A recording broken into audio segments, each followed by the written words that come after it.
Have you ever wondered how a manga is made and how a Japanese manga magazine works? Well, I have, and even if you haven't, it's a very fascinating process. So in this video, I am going to be explaining how Shonen Jump, the most famous manga magazine in the history of the world, works, how they operate, and how the mangakas or manga artists produce their art and deliver it to the magazine and therefore to the world. And you may be saying, Daigo, this isn't the type of video you usually make, and that's true. But I thought this is a very interesting topic that very well overlaps with the purpose of the channel. You may be asking yourself, Daigo, what makes you the expert on manga production? Well, I've watched Bakuman 3 times, which pretty much makes me a doctor in it. So let's get started.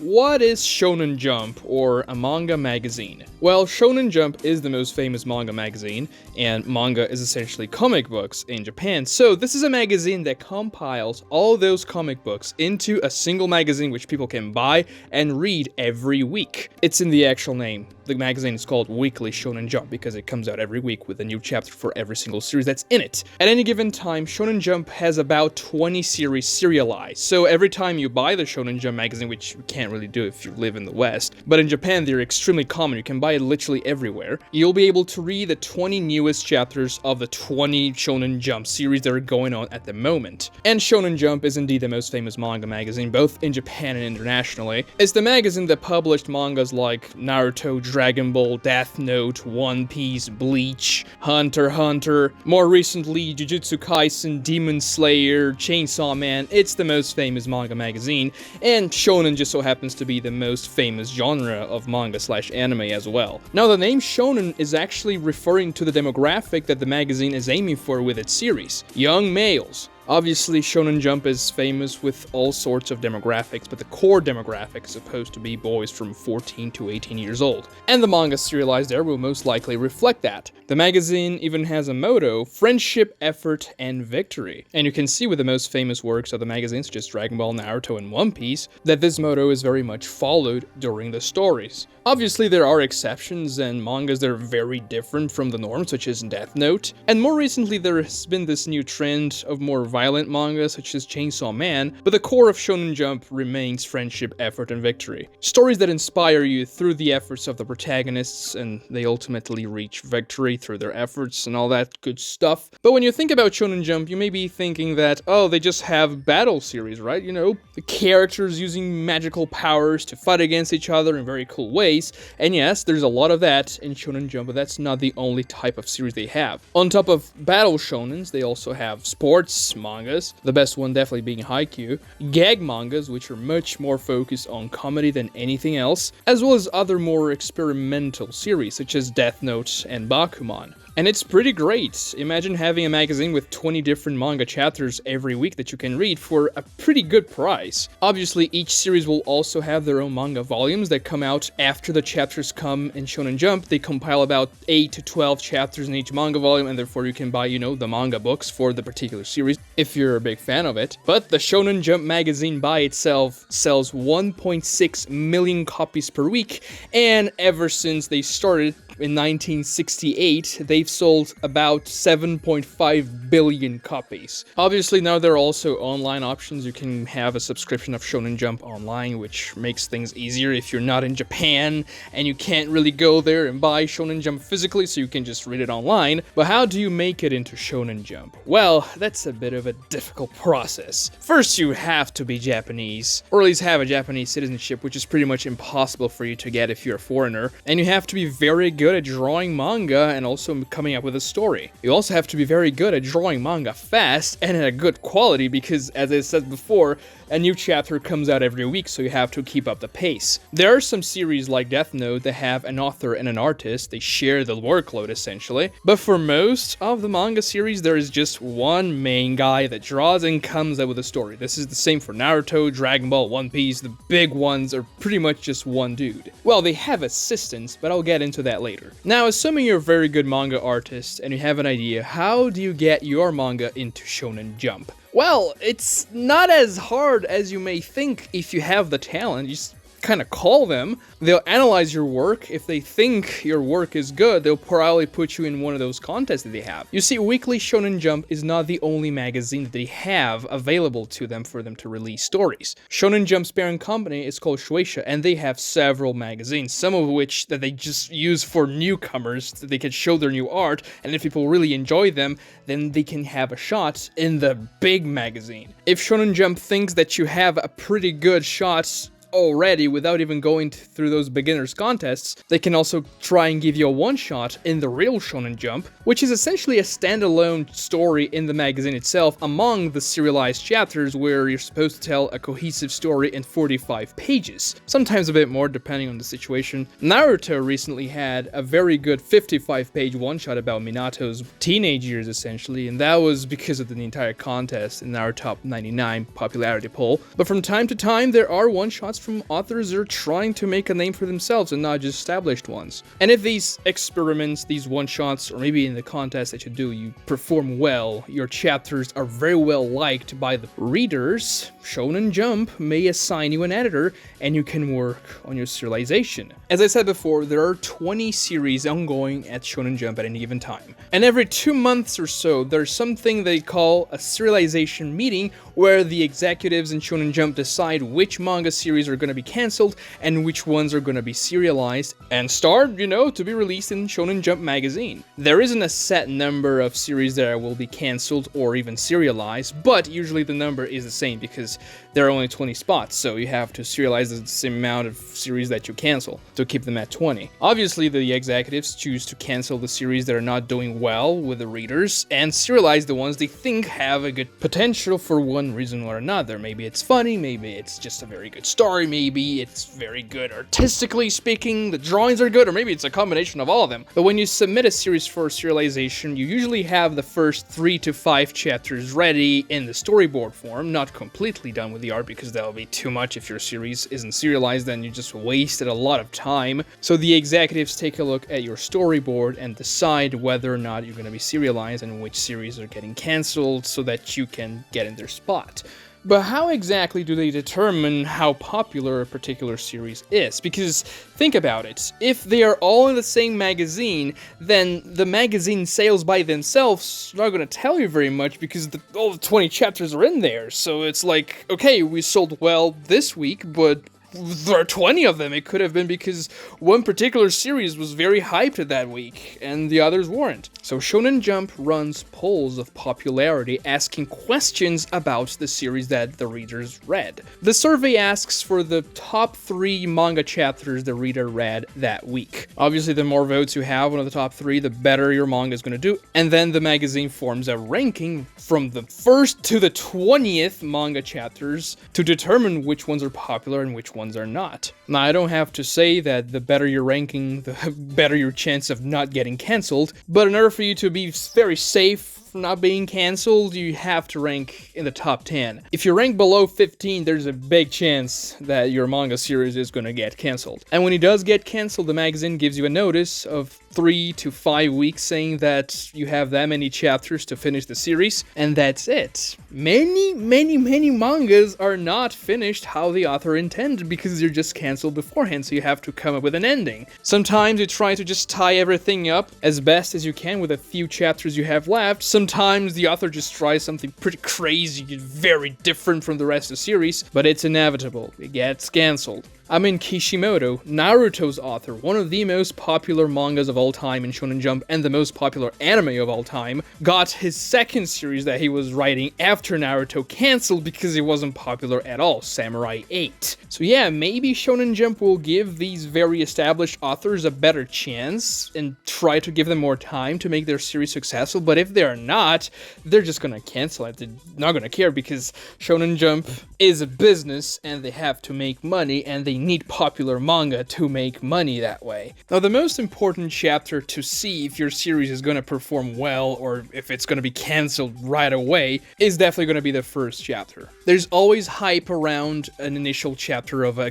series that's going to start in Shonen Jump because it's Jump, so it's going to be big, it's going to be something good. Initial chapters are also 3 times longer than regular chapters. They have 60 pages instead of 20, so the author has more time to develop the characters, the story, story, introduce the world building, and try to get people hooked that way, which is what you have to do in your first chapter. Unfortunately for Shonen Jump and the series in general, this creates a bit of a problem because usually the first chapter of any given Shonen Jump manga has not a lot to do with the overall plot, and that's because more often than not they have to be a single arc in of themselves. You cannot really extend the first chapter arc beyond it because you have to finish it in that chapter to make viewers more hyped for it. The first chapter is almost like an introduction chapter where you just have to show what your series is going to be about and get people in, and then if it does well, you can experiment a little bit more with the following chapters. Take a look at Naruto, for example. The first chapter is the entire Mizuki arc, which is resolved in that first chapter. It's a great chapter, but it's an arc in of itself of Naruto becoming a ninja, defeating Mizuki, becoming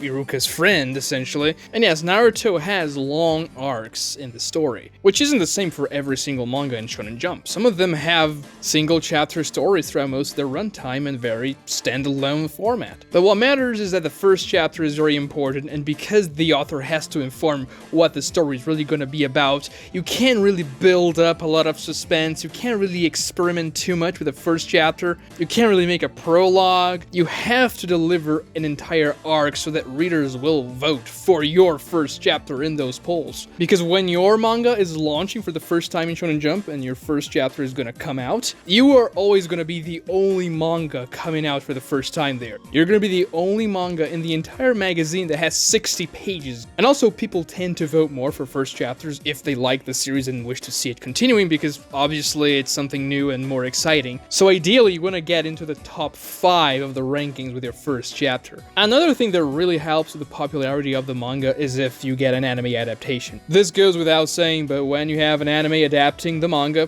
animes tend to be more popular than manga in Japan, but also and especially internationally. This will bring a lot of spotlight to the manga. This is the same thing with book adaptations as well. When a book gets a very good film or even TV series adaptation, the book sales are going to skyrocket. The same thing happens to the manga volumes and also to the popularity of the manga in the polls, because people want to see more of the manga, so they vote for them. And because of the formula and usual formats of Shonen Jump series, they're very well translated to anime. We can see several different very popular anime, Naruto, Dragon Ball, One Piece, I can go on and on. So how much do mangakas make? Well, assuming you just got into Shonen Jump and you have a standard contract, you'll make about $125 per manga page that's published in Jump. If it's a color page, you'll make approximately $190. So with 20 pages per chapter, they'll give you about $2,500 per chapter and about $10,000 per month, which is a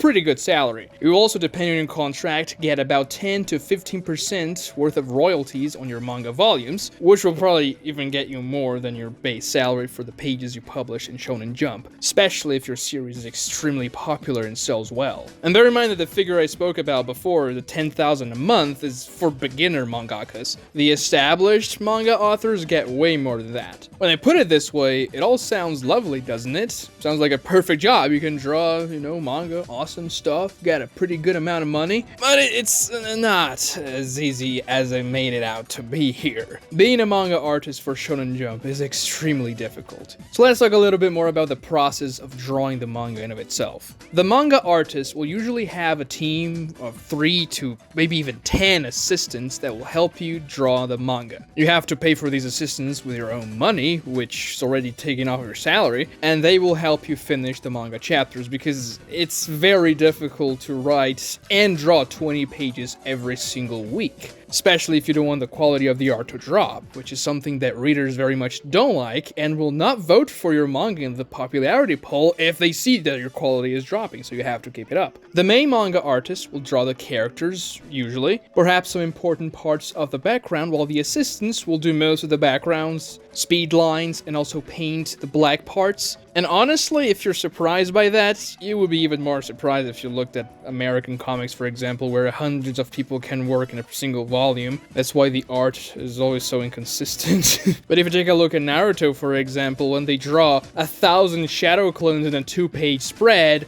you can bet that many of those clones, if not all of them, were drawn by the assistants. Each manga will also periodically get colored pages where, well, you can actually put colors in them. Some people wonder why they don't just put colors in every single page. Well, it's because the tradition is that manga is, for the most part, black and white, but color pages usually help a lot with the popularity vote for a single manga chapter that gets it in that week. And they're just really neat to see. When you get the Shonen Jump magazine, people usually look for those color pages, first thing they do. And yes, there are some projects that are official, such as the Naruto colored manga, which was colored digitally, and pretty well done, by the way, but that's not done by Kishimoto. It was done afterwards, after the entire thing was out. And also, sometimes, in special occasions, such as final chapters, there may be an entire chapter that's colored in Shonen Jump, such as the final Naruto chapter. Chapter 700 of Naruto, the final one, was actually all colored by Kishimoto and his assistants, obviously. But being a manga artist is a very difficult job.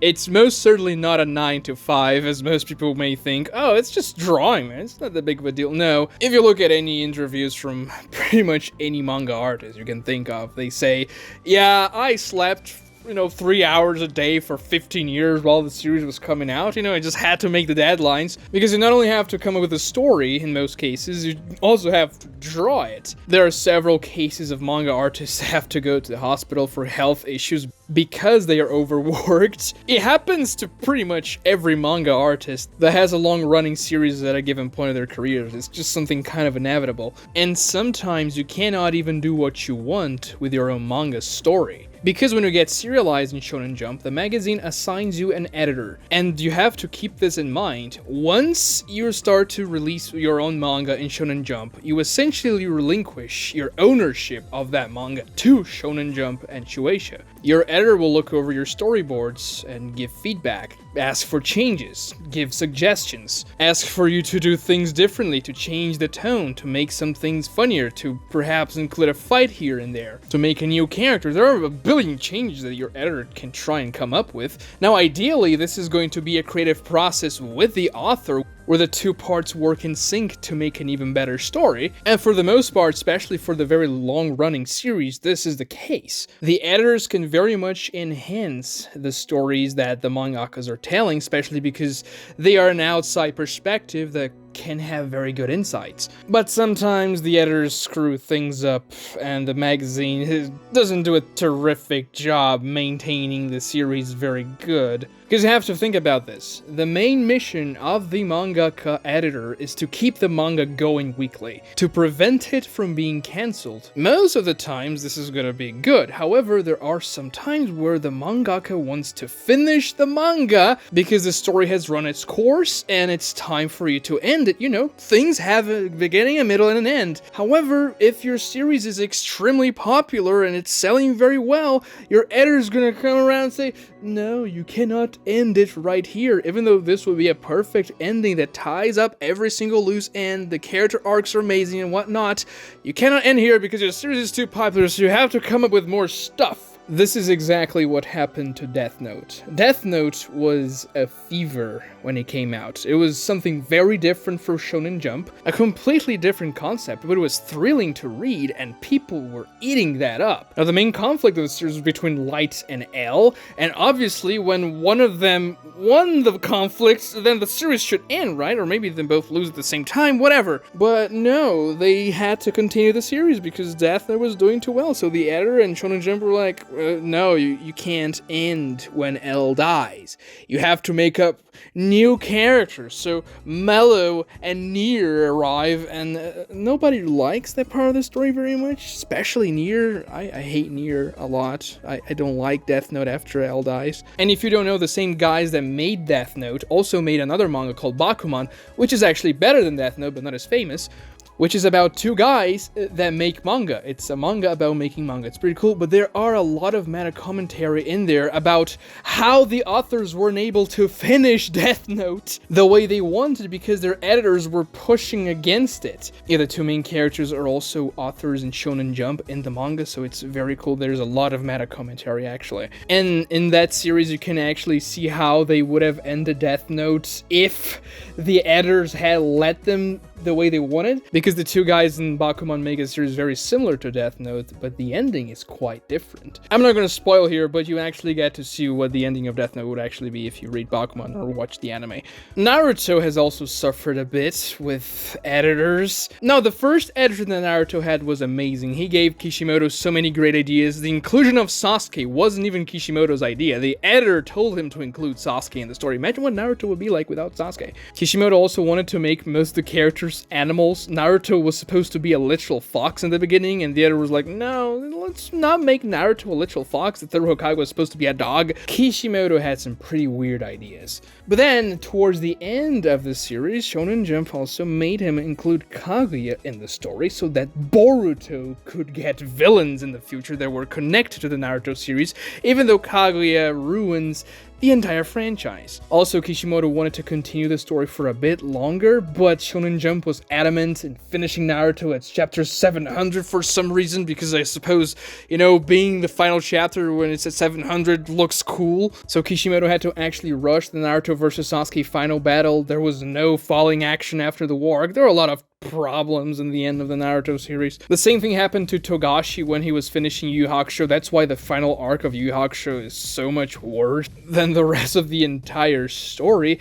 And after Togashi made Yu Yu Hakusho, he was like, okay, I'm gonna make a new manga called Hunter x Hunter. However, I want my contract to be different from the other contracts. I do not want my contract to be weekly. I want to publish my manga whenever I want. And that's why Hunter x Hunter has more hiatus in it than actual publishing. Because Togashi, he didn't want to make a weekly manga anymore, so he was like, yeah, I'm just going to publish Hunter x Hunter whenever I want, and because it's popular, they're not going to cancel it because people actually want to see it and read it. So he publishes whenever he wants, pretty much, and he's the only mangaka, as far as I know, that has a contract like that, in Shonen Jump, that is. However, there's the polar opposite of this situation, which are series that become much more popular than anticipated, and therefore the manga author can make it longer. Naruto was actually one of those in the beginning because Kishimoto never anticipated it to become as huge as it became, so he made up a lot of things as he went along. That's why there are so many retcons in the Naruto series. Most of those retcons are not terrible, they actually work well. Another series that was not supposed to be as long as it actually ended up being is My Hero Academia, and there are also some mangas that become popular just because of the anime adaptations, like Demon Slayer. That was a mid to low tier manga in Shonen Jump